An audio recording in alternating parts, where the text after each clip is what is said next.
interrupt our program to bring you this important message. I don't know how soon, probably the exact same day, he met Kara and decided, I'm going to marry this girl.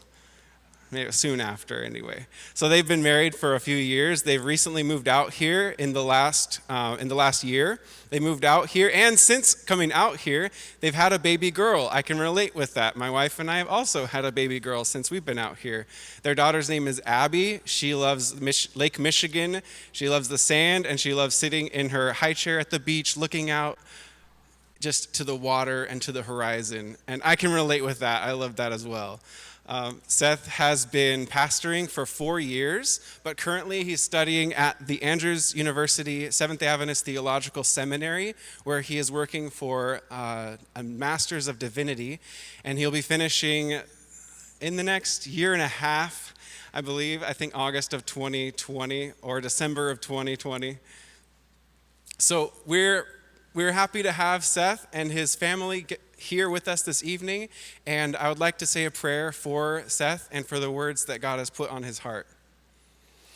God, we thank you so much for the ways that you have worked in our lives, the ways that we have answered, and the ways you've worked in spite of what we have done.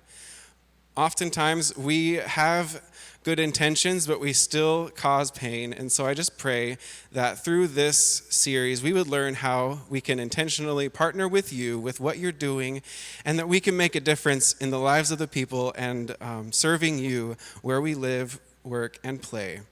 We thank you for coming into this space, and we ask that we would not only be aware of your Holy Spirit, but that we would have softened hearts that would be transformed and called to serve with you those who we know and have yet to meet. We love you so much. Amen.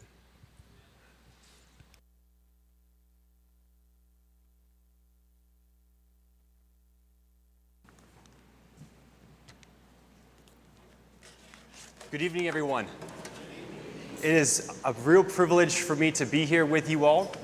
And I want to thank you so much, Blake, for that lovely introduction. I don't deserve the kind words you've said, but I appreciate them very much. It is, as I've mentioned, a privilege for me to be here. My name is Seth, and I am a seminary student at Andrews University, and I've really enjoyed being a part of this community and the Berrien community, and it's been a real privilege to get to know and get to see all of you.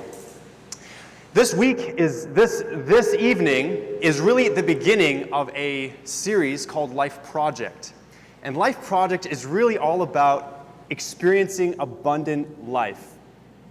And when we're talking about that, what we're talking about is an abundant life that allows us to live life not only to the fullest, but also to see how we can improve in the small details of life as well. And so tonight, my topic is on habits. And I'm very excited to share about habits because habits affect just about everything that we do. And we could define a habit as really any behavior that we do over and over to the point where it becomes automatic. That's a very basic definition of what a habit is. And so we're going to run off that definition throughout this weekend. But I would also really quick like to have a shout out to our people on live stream. We have some people who are watching via live stream, so we want to welcome and thank you guys for joining. It's a real privilege to have you. And because this series is building off of itself, we encourage you to come to every single one of them. And we also encourage you to subscribe to our website. And we basically, I don't know if we have it up on the screen. We do have it up on the screen, www.lifeprojectonline.com. And if you haven't already, please do subscribe. Basically, you put your email in the subscription part, and you click subscribe. And that enables you to actually get the videos from the previous weekend every Thursday, and also to get important updates on the upcoming weekend. 3 disclaimers before I start, and one of them is this. I am not an expert in habit formation. I am not a psychologist or a psychiatrist. What I'm sharing is really information that I have found very helpful for myself, and I hope is helpful for you as well. Disclaimer number 2, going along the lines of this is not of me not being a psychiatrist or a psychologist. These are not therapy sessions. These don't take the place of professional therapy. And if you're dealing with a serious behavioral addiction or problem, really encourage you to get the professional help that you need. But what the goal of this is to create awareness. And I believe that this can benefit everybody. In fact, research says that even if you're dealing with a serious addiction, serious addictions can actually, one of the treatments is actually to modify the habits that surround those addictions. So I believe that there's something in these presentations that everybody can take and enjoy and hopefully benefit from. The third disclaimer is that I'm on this journey with you this weekend as well. I'm speaking with you from the journey, not from the mountaintop. What does that mean? It means that I'm still in the process of overcoming habits myself, bad habits, and I'm in the process of learning effective methods of putting good habits to use. So I'm not here speaking as if I'm teaching you all how to be like me. That's not at all what the goal of this is. This is us all learning and growing together. And as I mentioned, this is a journey. Life Project is a journey. It's a journey of fulfillment and of discovery. And I welcome you to join me on this journey as we go. How your habits affect you. This is the first of 3 parts this weekend. The British cycling team was in disarray. They were in a horrible mess. It had been 100 years, catch my words, 100 years since they had won a Tour de France, probably the most famous cycling event in the world. The situation was so bad that the top bike manufacturer in Europe refused to sell its gear to the British cycling team for fear that people would start to mock this company because the Brits were using their gear. I mean, the Brits were so bad at cycling up until 2003 that they were near a disgrace. Then they hired a new performance manager, and his name was Dave Brailsford. And Dave Brailsford had a very simple method. He figured that if you could break down every habit, if you could break down biking into all of its components, and then increase the effectiveness of each of those components by just 1%, then overall, collectively, there would be an enhancement. And he called this the aggregation of marginal gain. So Brailsford he basically brought this method to the British cycling team. He took apart every aspect there was about biking. He redesigned the helmet. He redesigned the bicycle seats so that they'd be more comfortable. He even researched proper or really good pillows and mattresses that athletes should sleep upon, increase their sleep abilities. And as he broke apart biking into hundreds of its components and tried his best to increase each one of those components by 1% improvement, overall the results of the British cycling team began to multiply. And in a 10-year span between 2007 and 2017, just after 4 years of them hiring Brailsford, the British cycling team won 178 world championships and 5 Tour de France in what is known widely as one of the most successful cycling stages in history. So the question is, how does a team of ordinary athletes become world champions by making tiny changes that really seemed like no big deal in the moment? And how can I replicate this in my own life? There's an issue that I have noticed, and that is that many of us underestimate the impact that small improvements can have upon our lives. We really do. We often think that big success requires big action. But that when it comes to habits, that's not necessarily the case. Take my brother-in-law, Jamie, for an example.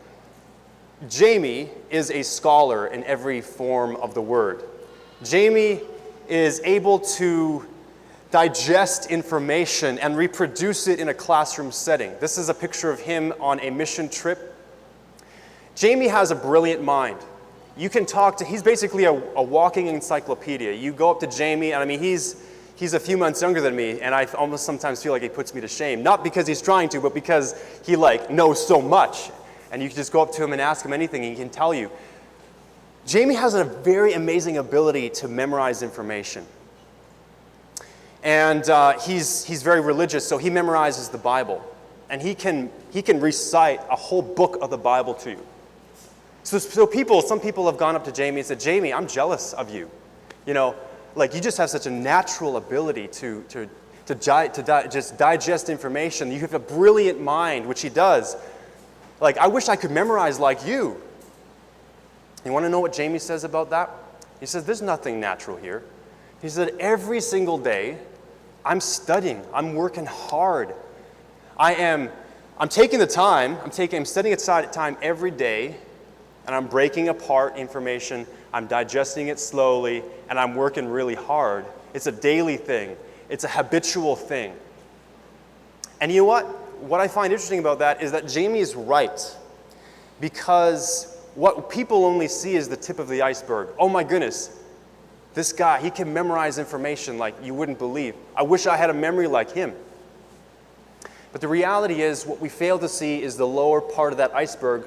We don't see all the daily habits that he has, waking up early, setting aside time, studying diligently.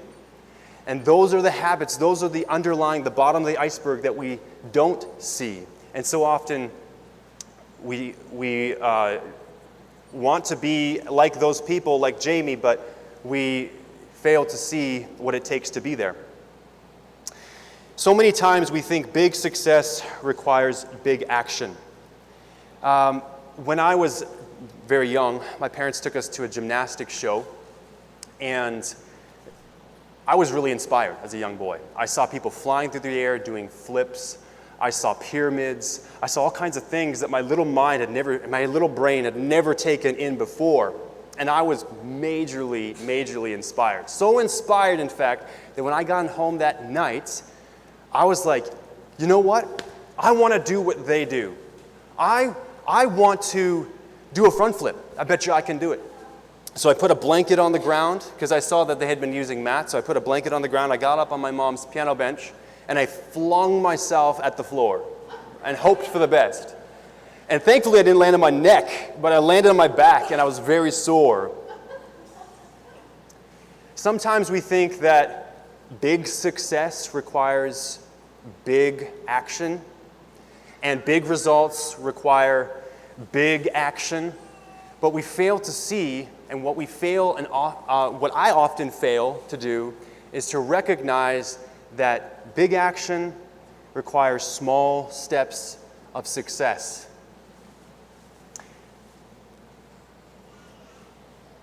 When it really comes down to it, if we want to be successful at anything, what we really need to do is those 1% improvements.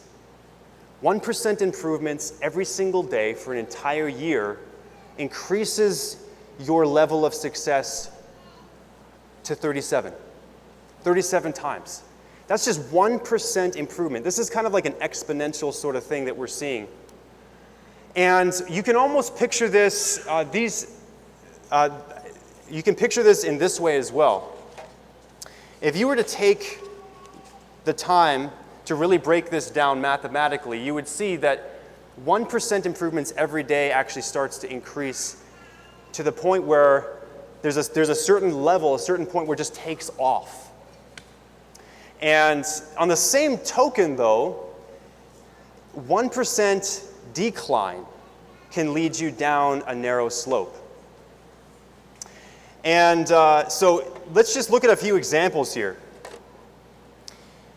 If you were to practice guitar every day for just a little bit every day, eventually you would learn not only how to play guitar, but you'd also learn how to master guitar if you stayed with it, eventually. If you were to increase your level of, if you were to do 1% improvement every day. And if, on the same token, if you were to eat an unhealthy meal and then step on the scale, you wouldn't see probably much of a difference. But if you were to eat nothing but McDonald's for like, say 3 years, you'd start to notice a big difference. And that's why this whole concept can be a little challenging, because when it comes to transformation, transformation is slow. And that's why it's difficult for us to appreciate this in a daily sort of thing, because our small habits don't seem to matter very much in the moment. For example, if you were to study Mandarin tonight for 1 hour, you would still not have learned the language. But if you go to the gym 3 times a week, you still wouldn't have the body that you're hoping to have until maybe years down the road. And so this whole concept can be very difficult to visualize.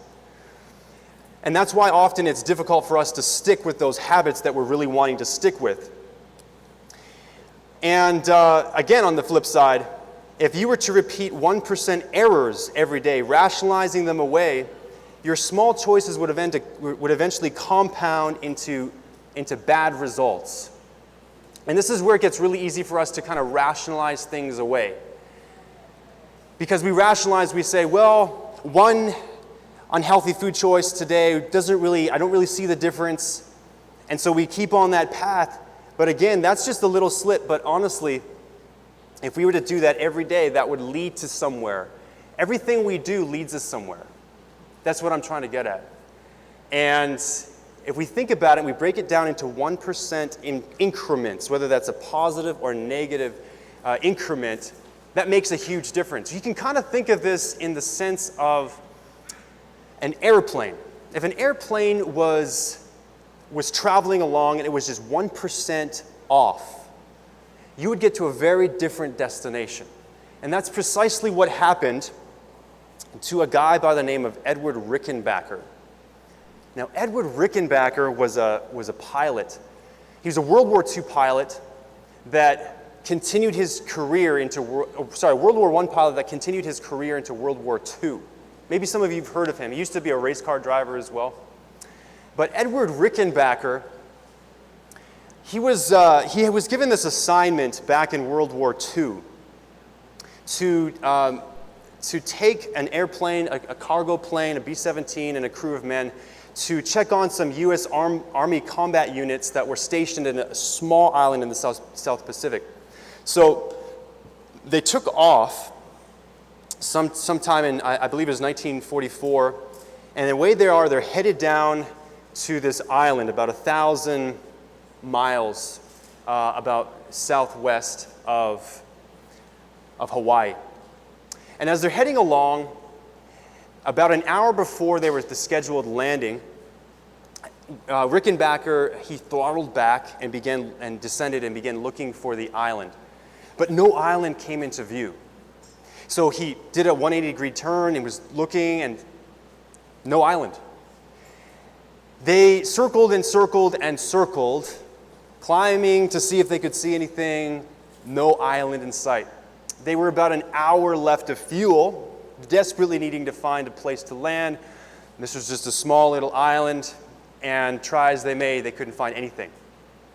It was then that the navigator on board had this horrible realization. You see, back in Hawaii, they had to switch planes, so he figures that his octant, which is this navigational device that measures the sun and the horizon, got jarred. And if it had been even so much as like 1 or ½ degree off, then the plane would have probably deviated from hundreds of miles from their original destination. And without any gauge as to how far they had drifted, they realized they were hopelessly lost. So what ended up happening is they had to ditch the airplane in the sea, and the whole crew of them survived out bobbing on the water for 3 weeks. And One of them nearly died, but praise the Lord, they were able to be found. What does this show us? It shows us the power of small increments. A little bit of a degree off caused that plane to go a long ways off. In a similar way, a little bit off or a little bit on in our lives can cause major.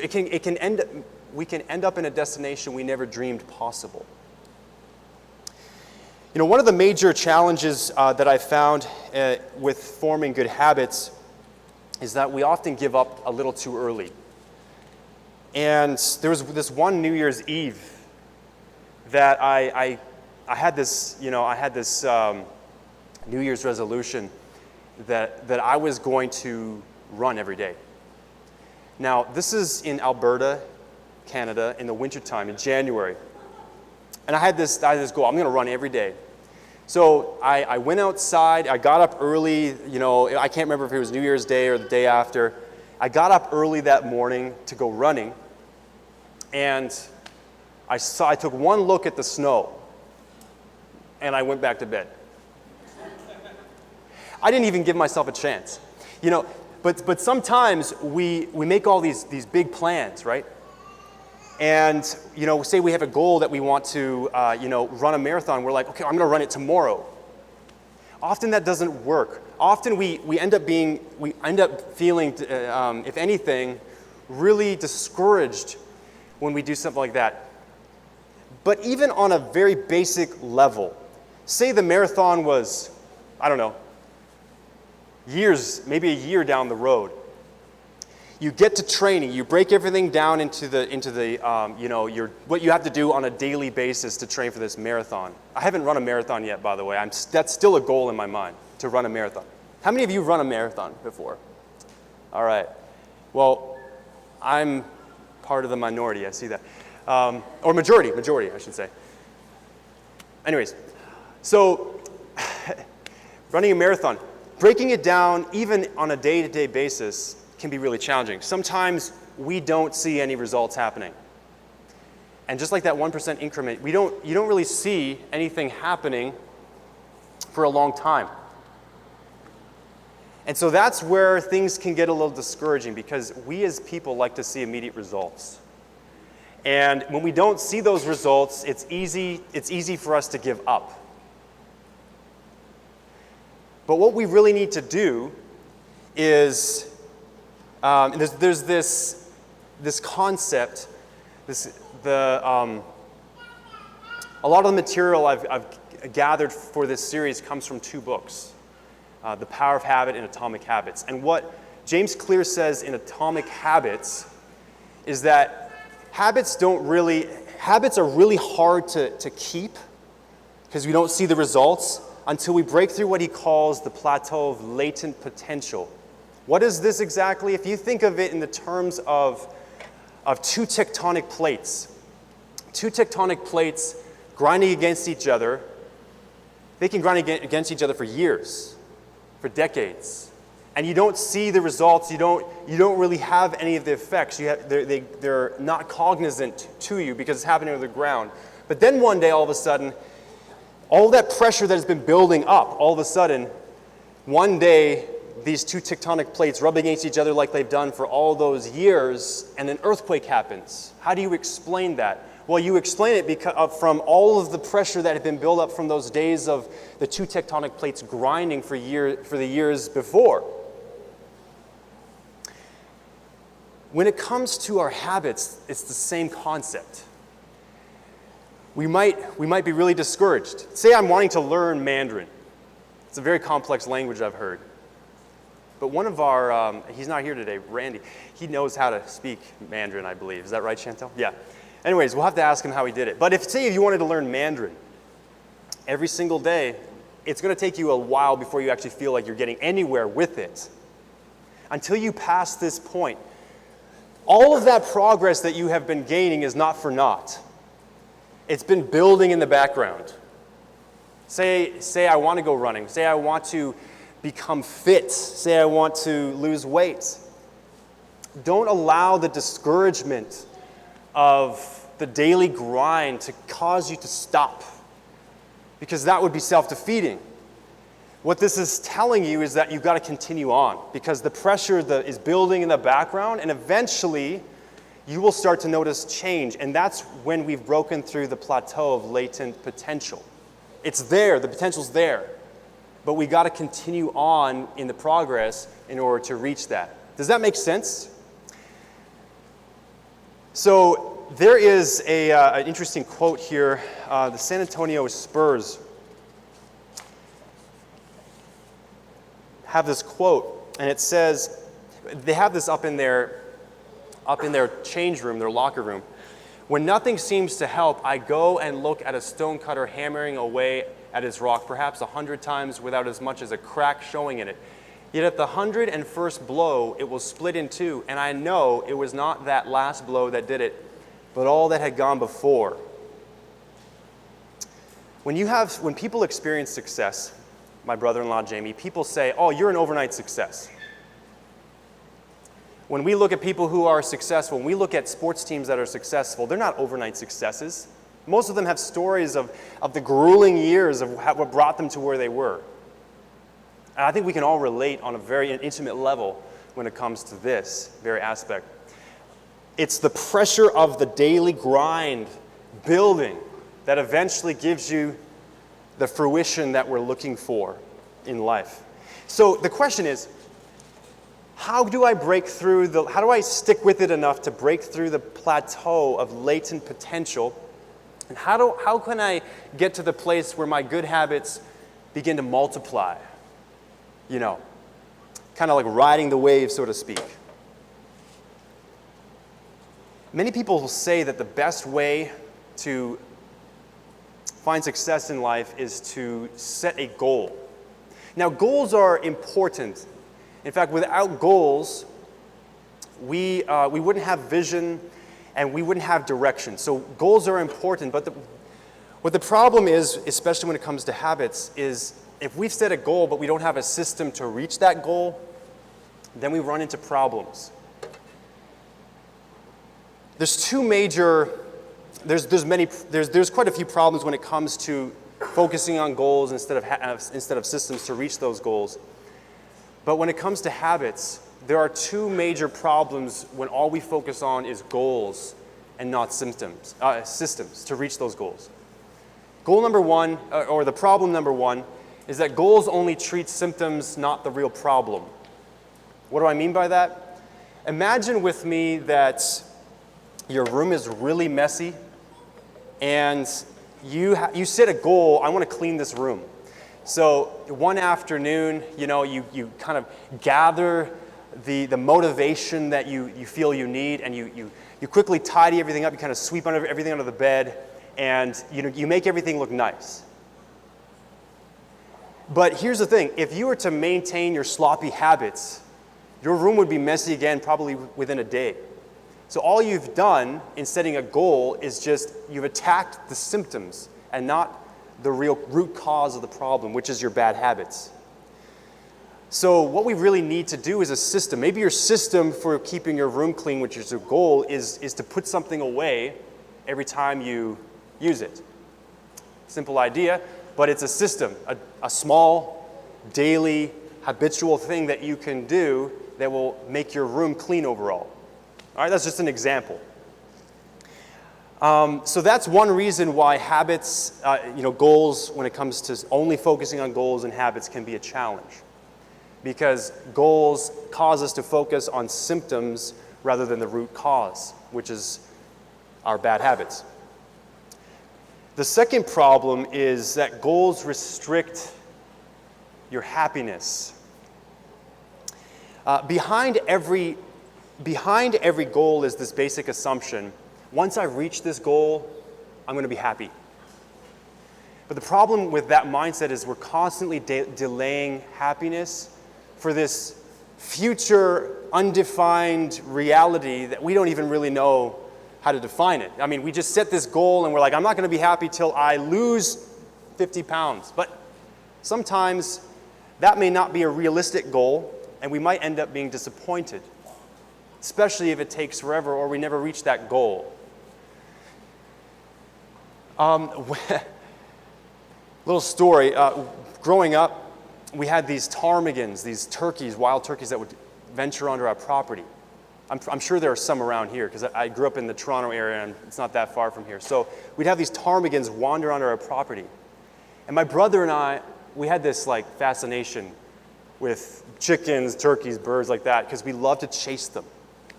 So this one day every time, it wasn't just one day, it was like any time we saw these ptarmigans come onto the property, we would try to chase them. And the thing is, ptarmigans can not only run fast, which you wouldn't expect, but they can also fly, obviously. And so, say we saw this big flock of ptarmigans, my brother and I would sneak up on them. We'd run from tree to tree, kind of hide behind trees, and sneak up on these ptarmigans. And then we make a dash for it. We just sprint as fast as we could. And for a little bit there, if it came to a race of legs, we could probably catch them. But it was more than that. I mean, once they got airborne, that was it. They were gone. And I would just envision catching one of them, but I never would actually be able to do that. I would always be disappointed. Chasing goals is like chasing a ptarmigan. You'll never catch it. It'll always get away from you in the way that you hope that you'll catch it, the way that you have defined it in your mind. Often you'll never catch that goal and you'll end up disappointed. And so that's another problem with goals, setting goals and not having systems to reach those goals, is that, number one, goals only treat symptoms and goals restrict your happiness. So what we need to do is learn to be happy with the process of making good habits. It's possible that we can learn actually to be happy in the process, that every day is a success because you're making those 1% improvements. So every day is a success. Every time I put something away in my room, I've contributed to my overall goal. I'm a success for that day. Didn't take much, but I feel successful. Every time I choose a healthy food option over an unhealthy food option, there's a success if my goal is to be healthy in the end. Our short-term goals should reflect our long-term goals. But here's the real focus of tonight. So far, we've seen two things. We've seen how small improvements can multiply into huge results over time. We've also seen how we need systems in order to reach our goals. But now we come to the real focus of tonight's talk, and that is this. Habits are not so much about having something, but becoming someone. It's about becoming someone. Now, habits can certainly get you things. They can help you earn money. Habits can help you lose weight. They can help you reduce stress. They can free up your time for your family. But ultimately, habits are important because they help you become the type of person you want to become. And James Clear says your behaviors are usually a reflection of your identity, your worldview, your self-image. What you do is an indication of the type of person you believe that you are. He says research shows once a person believes in a particular aspect of their identity, they are more likely to act in alignment with that belief. So, for instance, if I believe that I'm an athlete, I will more likely engage in sports. If I believe that who I am is a voter, then come election time every 4 years, I'm gonna be filling out a ballot, much more likely than someone who just says, I think maybe this year I'm gonna vote. So what this shows is that what we believe we are, we end up often living that out. But the same is true when it comes to habits. And that is this, that habits are important because they influence our beliefs about ourselves. Going on in that same argument, James Clear says, every action you take is a vote for the type of person you wish to become. Small habits can make a meaningful difference by providing evidence of a new identity. So what he's saying here is that habits kind of give you proof. That it gives you these little proofs that remind you of who you are. So every time I go running, I'm reminded, hey, I'm a runner. Every time I read a book, I'm reminded, I'm a scholar. I'm not a scholar because I read a book, but I read a book because I'm a scholar. It just flips things a little bit in our mind. So on a very basic level, James Clear says that to change your identity, you need to do two things. First of all, you need to decide who you want to become. Number two, you need to prove it to yourself with small wins. And to do this, he says, ask yourself, who is the type of person who can get the outcome that I want? Who is the type of person that can get the outcome that I want? So for example, if you want to be healthy, ask yourself, what would a healthy person do? And then use that question as a guide for everything that you do. You could take that question with you and say, would a healthy person walk or take a cab?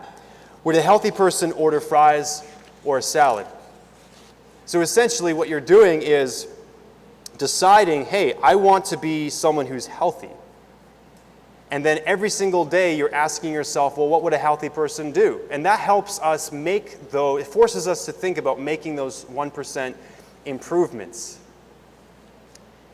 And it's certainly one effective way of growing in the whole habit process. But you know what? Amazing as these two steps are, they by no means are exhaustive. Identity change is really no small thing, because what we're talking about is who you are at the core. Your worldview is part of that, your self-image is part of that, but who you are doesn't just change overnight. And so what this presentation has sought to show you is that habits influence your identity. Research shows that 40 to 90% of everything that we do is habits-based. So habits, by default, just by their nature, will affect your identity. But I believe that there is also another major influence of our identity, and that is, and it's even greater than our habits. And tomorrow morning, I want to share with you what this really is. And I believe tomorrow morning has the real ultimate answer for how to change identity and how to overcome our bad behaviors, whether that's a bad habit, and even to the level of an addiction. Tomorrow is not just another step, but this is the most crucial aspect, the most crucial factor that plays into our identity and our habit formation. And then tomorrow night, I'm going to share with you 4 practical steps to forming a good habit. And these steps are so practical that you can make them, you can basically take them with you in a very practical way every day. But for tonight, this is what we want to remember. That habits are not about having something, they're about becoming someone. Thank you very much. This time we have some reflection questions that we encourage you to share in your tables. And we have table leaders that will walk you through these. And when you're done, the evening is over. So thank you very much for coming.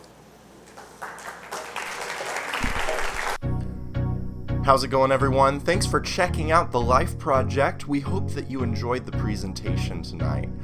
If you're interested in asking a question about how you can implement some of the things that we've learned about, go ahead and drop us a message on Facebook, or you can also keep in touch with us by subscribing to our newsletter, and we can also email and have conversations that way right here on our website at the bottom of the screen.